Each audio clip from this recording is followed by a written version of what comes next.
তো আজকে আমাদের কুন্ডিবাটি থানার আমাদের টেকনিক্যাল ইনফরমেশনের উপরে তিনজনকে আজকে এখানে খাগড়াবাড়িতে ইন্টারসেপ্ট করা হয়েছে। ওর মধ্যে একজন মালদার ছিল, যে মাল নিয়ে আসছে, বাকি দুজন যাকে মাল দিবে। তখন এদের ডেলিভারির সময় এদেরকে কিন্তু ধরা হয়েছে এখানে। এটা কি কুচবিহারের জন্য এনেছিল নাকি কুচবিহারে, মানে যে এখানে যে রিসিভার আছে তারা এখানকার লোকাল, তারা রিনাউন্ড, মানে মোস্ট ওয়ান্টেড ড্রাগ সেলার। আমাদের কাছে অলরেডি ওদেরকে টেকনিক্যালি এর মধ্যে রেখেছিলাম ওদেরকে। আজকে আমরা ভালো এটা ইনপুট পেলাম, তো এর মধ্যে ইন্টারসেপ্ট করা হলো, তিনজনকে ধরা হলো। এটুকু এখন আপাতত যে ইনফরমেশন, মালদা থেকে এখানে নিয়ে এসছে ডেলিভারি করতে। তো এখানে যে রিসিভার, সে রিসিভ করার পরে তখন লোকাল এখানে মার্কেটে ড্রাগ অ্যাডিক্টদেরকে বিক্রি করবে।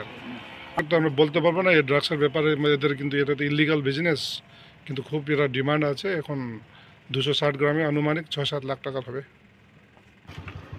পুলিশ ইন্টারসেপ্ট করেছিল একজন, ওই হাসান বলে একজন মালদা থেকে এখানে ব্রাউন সুগার নিয়ে আসছিল। পুলিশ ইন্টারসেপ্ট করে তারপরে স্পট থেকে ম্যাজিস্ট্রেট রিকুইজিশন করেছিল। এসে দেখলাম যে ওদের কাছ থেকে 3টে পাউচে অ্যাপ্রক্স 260 গ্রামস ব্রাউন সুগার, ওরা বলছে claiming to be brown sugar, ওটা রিকভার হয়েছে।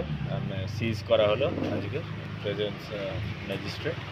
এরপরে লিগ্যাল প্রসিকিউশনের জন্য ওদেরকে পাঠানো হবে।